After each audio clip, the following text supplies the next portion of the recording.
Weekly update episode 75। Okay, तो सबसे पहले कूली फाइनली मेकर्स ने ऑडियंस की सुन ली भाई। जब से उन्होंने हिंदी में इसका टाइटल को कूली से मजदूर कर दिया था, तो कूली का इंतजार करने वाला एक भी ऑडियंस उस टाइटल से खुश नहीं था। सब बोल रहे थे कि इसका टाइटल ये रख लेते, वो रख लेते, ऐसा कर देते, हजारों ऑप्शन है, लेकिन उन्होंने हिंदी के लिए मजदूर ही क्यों चुना। और ऐसे करके सारे लोग सोशल मीडिया में सन पिक्चर्स को टैग कर करके इसका टाइटल को चेंज करने के लिए बोल रहे थे, और हमारे जैसे कई सारे यूट्यूबर इसके ऊपर वीडियो भी बनाए। तो सन पिक्चर्स को भाई आखिरकार ऑडियंस की सुनना ही पड़ा, और अब उन्होंने इसका टाइटल मजदूर को फिर से कूली द पावर हाउस कर दिया है। मतलब अब आपको अपने गर्लफ्रेंड को मजदूर देखने चलते हैं बोलना नहीं पड़ेगा, टिकट काउंटर पर जाकर मजदूर का एक टिकट दो बोलना नहीं पड़ेगा, और थिएटर से आने के बाद आपको भाई मैं मजदूर देकर आया हूँ भी बोलना नहीं पड़ेगा वगैरह। वो पावर हाउस सॉन्ग की बात तो भाई हाँ, वहां भी ममा मजदूर नहीं भाई, सच में हमारे नॉर्थ में भी कूली का इतने सारे लोग इंतजार कर रहे हैं, और वो इसका टाइटल के लिए आवाज भी उठाएंगे, ये हमने सोचा नहीं था, पर हम सब लोगों ने मिलकर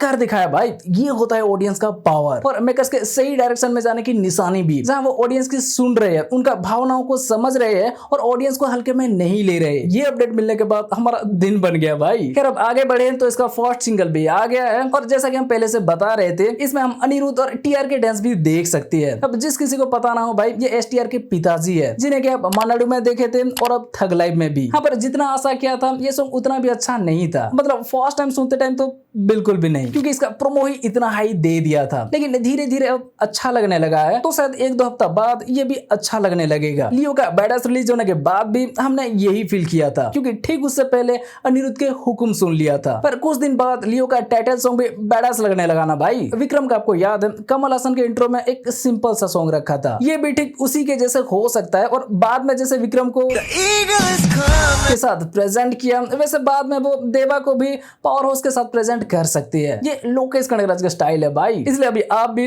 रुको जरा, थोड़ा सबर करो, लोकेश और अनिरुद्ध के ऊपर थोड़ा भरोसा करो। वाइब गया थिएटर में एंटरटेनमेंट की एक पूरा पैकेज मिलेगा, जिसमें अच्छा सॉन्ग से लेकर एक्शन, स्टोरी और नेक्स्ट लेवल की डिटेलिंग सब देखने मिलेगा। अभी तो असली खेल शुरू भी नहीं हुआ भाई। लोकेश कनगराज जब इसका प्रमोशन के लिए फील्ड में उतरेंगे, तब देखना एक के बाद एक क्या क्या अपडेट मिलता है। और हाँ, इसका प्रमोशन के बाकी एसेट्स के साथ ट्रेलर भी तो आना बाकी है। चलो इसी के साथ अब अगर हम बात करें वॉर 2 की, तो भाई माना कि इससे अभी तक कोई फर्स्ट सिंगल नहीं आया, लेकिन टीजर के बाद इन्होंने भी 50 डेज टू वॉर 2 का 3 पोस्टर रिलीज किए, जिसमें कि हम ऋतिक, जूनियर एनटीआर और कियारा आडवाणी को देख सकते हैं। जी हाँ, इसमें कियारा भी एक्शन अवतार में दिख रहे हैं, मतलब इसमें उनका कैरेक्टर वॉर के वाणी कपूर जैसे नहीं होगा। ये भी इसमें एक सोल्जर या कई फाइटर के रोल में दिखने वाले हैं, लेकिन वो भी कबीर के पीछे होंगे या एनटीआर के पीछे, ये ट्रेलर आने के बाद पता चलेगा, जिसके लिए अभी काफी टाइम है। इसलिए वॉर 2 से जुड़े लेटेस्ट अपडेट की बात करें तो जूनियर एनटीआर पहले से इसका डबिंग कंप्लीट कर चुके हैं, बाकी इसका सिर्फ एक सॉन्ग शूट बचा था, लेकिन ऋतिक रोशन की इंजरी की वजह से उसे रोक दिया गया था। तो भाई अब उसका शूटिंग को फिर से शुरू करने जूनियर एनटीआर मुंबई पहुंच चुके हैं। मतलब इस शेड्यूल के बाद इसका पूरा शूटिंग कंप्लीट हो जाएगा। पोस्ट प्रोडक्शन की काम भी तेजी से चल रही है, तो इस शेड्यूल के बाद वो इसका प्रमोशन में थोड़ा फुर्ती दिखाएंगे। मतलब interviews, trailer, pre release event सब जुलाई की सेकंड वीक से आना स्टार्ट हो सकता है, ऐसा खबरें आ रहा है। अब भले ये प्रमोशन के ऊपर उतना ध्यान ना दे रहे हो, लेकिन वॉर 2 को भी हल्के में नहीं ले सकते भाई। ट्रेलर देखे बिना ही लोग इसे देखने के लिए तैयार बैठे हैं, और उसका रीजन इसका स्टार कास्ट और वॉर मूवी है। इसलिए हम कूली के लिए जितना एक्साइटेड है, उतना ही वॉर 2 के लिए भी। पर पहले इन दोनों का ट्रेलर को आने देते हैं, फिर डिसाइड करेंगे कि पहले किसे देखा जाए। नेक्स्ट जननायकन थलपति विजय के बर्थडे पर इससे फर्स्ट ग्लिम्स आ गया है, और जैसा कि हम पहले भी बताए थे भाई, ये वो गोट का बर्थडे शॉट जैसे एक छोटा सा ग्लिम्स था, जिसका ड्यूरेशन तो 1 मिनट से ज्यादा का है, लेकिन फिर भी इसमें ज्यादा कुछ दिखाया नहीं है। थलपति विजय को इसमें हम पुलिस यूनिफॉर्म के साथ देख सकते हैं, लेकिन सूत्रों की माने तो पूरी मूवी में वो ऐसे पुलिस रोल में नहीं दिखेंगे, सिर्फ पास्ट के पोर्शन में ही वो शायद यूनिफॉर्म के साथ दिखेंगे, और प्रेजेंट के पोर्शन में एक एक्स कॉप के रोल में। मतलब हाँ भाई, ये भगवंत केसरी से इंस्पायर्ड होने वाला है, ये कंफर्म है, लेकिन कितना ये जानने के लिए हमें टीजर ट्रेलर का इंतजार करना पड़ेगा, और शायद इसीलिए क्योंकि इसका रिलीज डेट को काफी टाइम है, तो वो इसमें ज्यादा कुछ रिवील नहीं किए। पर क्या आपने इसमें वो थलपति के रेफरेंस को नोटिस किया? पूरा नहीं दिखाया है, लेकिन ये शॉर्ट में आप उसका कुछ लेटर को देख सकते हो। ओवरऑल देखा जाए तो ये ठीक ठाक ही था। अनिरुद्ध के म्यूजिक भी इसमें बस ओके ओके लगा। आशा करते हैं कि मूवी अच्छा निकले, और उसमें अनिरुद्ध के म्यूजिक भी। नेक्स्ट SSMB 29, इसका नेक्स्ट शेड्यूल के लिए जो नॉर्थ अफ्रीका की प्लानिंग किया गया है, अपडेट मिल गया है कि भाई वहाँ राजामौली पहले महेश बाबू की इंट्रो सीक्वेंस की शूटिंग करेंगे, और वो अपना हीरो को कैसे प्रेजेंट करते हैं ये तो आपको पता होगा। इंडियन सिनेमा में किसी ने ट्राई ना किया हो, वो कुछ ऐसा कर दिखाते हैं, तो नो डाउट इस बार भी वो कुछ ऐसा ही करने वाले हैं। लेकिन यहाँ यहाँ ध्यान देने वाली बात ये है कि अगर महेश बाबू की इंट्रो को अफ्रीका में शूट किया जा रहा है, मतलब वो उनका इंट्रो में अफ्रीका में होंगे या फिर उसे इंडिया का ही लोकेशन कहकर दिखाएंगे, क्योंकि डायरेक्टर के मनचाहा लोकेशन ना मिलने पर लोकेशन स्काउटिंग के लिए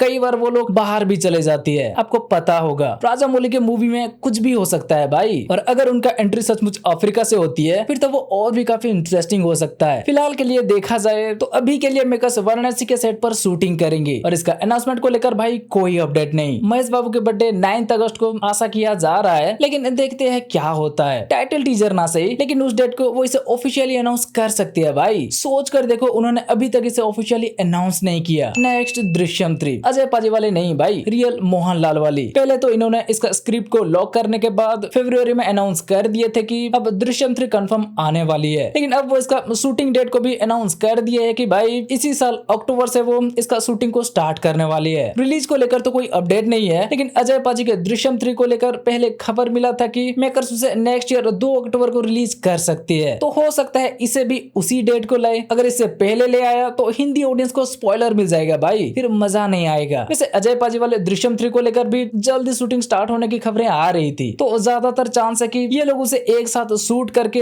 एक साथ रिलीज करे। चलो उसे लेकर भी आगे अपडेट मिल जाएगा, लेकिन अभी आप सोचो जब ये मूवी रिलीज होगा तो बॉक्स ऑफिस का क्या हाल होगा। हर फिल्म को इस मूवी का इंतजार है भाई। सब जानना चाहते हैं कि आगे जॉर्ज कुट्टी और विजय सलगांवकर क्या करने वाली है। Next son of Sardar 2, finally भाई अब इसका भी टीजर आ गया है, और वैसे तो इसमें ज्यादा कुछ दिखाया नहीं है, बस एक कैरेक्टर इंट्रो ग्लिम्स की तरह हम इसे मान सकते हैं। इसलिए उन्होंने भी शायद इसे टीजर का नाम ना देकर ऑफिशियल अनाउंसमेंट का नाम दिया है। पर फिर भी भाई ये ठीक ठाक था। जब सन ऑफ सरदार आया था, भले ही वो साउथ का रीमेक हो और वो मूवी भी कहीं से इंस्पायर्ड हो, लेकिन जस्सी ने भाई सबका दिल जीत लिया था। और उस मूवी का सारा गाने तो भाई क्या बताए, रानी तुम्हें राजा से लेकर बिछड़न और उसके साथ जितने भी गाने थे सबको तब लूप में सुना जाता था। और इस टीजर में भी इस मूवी को कुछ ऐसे ही प्रेजेंट किया है, काफी सारे गाने के साथ जस्सी की वो सब हरकतें, मतलब ये फिर से वही माहौल रिक्रिएट करने की कोशिश किया है। इस टीजर से वो पता चल रहा है, तो अब आशा करते हैं कि वो काम कर जाए और मूवी अच्छा निकले, निराशा ना मिले। बाकी अब इसका प्लॉट की देखा जाए तो उसके लिए ट्रेलर का वेट करना पड़ेगा, शायद उसमें हमें प्लॉट के बारे में कुछ पता चल जाए। 25 जुलाई को ये मूवी आ रही है। सन ऑफ सरदार के चाहने वालों इसे मिस मत करना। नेक्स्ट हमारा इंडियन एमसीयू। जी हाँ भाई, मार्वल सिनेमैटिक यूनिवर्स के बाद एक और एमसीयू हमें मिलने जा रहा है। हुम्बली फिल्म्स ने महाअवतार नरसिम्हा नाम से एक एनिमेटेड मूवी को अनाउंस किया था, आपको याद होगा। उसे अब महाअवतार सिनेमैटिक यूनिवर्स कर दिया है, जिसके अंदर की अगले 12 साल में 7 मूवी रिलीज होने जा रही है। वो सब मूवी क्या क्या है और कब रिलीज होगा आप यहाँ देख सकते हो। मतलब वो भगवान के 10 अवतार को लेके यूनिवर्स बना रही है, जिसे कि वो एनिमेशन वर्जन में रिलीज करना चाहती है। और इतना ही नहीं, इसे लेकर आगे वो कॉमिक्स और गेम वगैरह भी लाने की सोच रही है। तो भाई हाँ, आइडिया शायद अच्छा है, लेकिन गेमिंग के प्लान में कंट्रोवर्सी की भी डर है। नहीं तो अगर मूवी चल गया तो 12 साल में 7 मूवी ला सकती है, क्योंकि ये एक एनिमेटेड फ्रेंचाइज होगा और इसका नाम महाअवतार सिनेमैटिक यूनिवर्स रखा है, तो एमसीयू ही हुआ ना भाई। खैर अब पहले इसका फर्स्ट पार्ट को रिलीज होने देते हैं, फिर इसका फ्यूचर के बारे में बात करेंगे। पहला पार्ट इसका भी 25 जुलाई को रिलीज होगी। नेक्स्ट रितेश देशमुख के राजा शिवाजी का कास्ट के बारे में तो आपको पता होगा, पहले से ही काफी लंबी चौड़ी तगड़ी कास्टिंग है, और अब इस मूवी में विद्या बालन की एंट्री भी हो चुका है। जी हाँ, वो इस मूवी के लिए ग्रीन सिग्नल दे दिए है और जल्दी वो इसका सेट ज्वाइन करेंगे। अभी इसका शूटिंग बहुत जोरों शोरों से चल रही है और नेक्स्ट ईयर 1 मई को रिलीज के लिए रेडी हो रही है। नेक्स्ट जॉन अब्राहम को लेके खबरें आ रहा है कि आने वाले दिनों में वो एक सुपर हीरो मूवी में दिख सकती है। मतलब अभी प्लानिंग चल रही है, सब कुछ सही गया तो वो डायरेक्टर अभिषेक शर्मा, जिन्होंने कि परमाणु और राम सेतु जैसे मूवी बनाए हैं, उनके साथ वो ये मूवी बनाएंगे और इसे प्रोड्यूस करेंगे महावीर जैन, जो कि अभी नाग जिला के लिए लगे हुए हैं। पर अब इसे भी कोई सिनेमैटिक यूनिवर्स का पार्ट होगा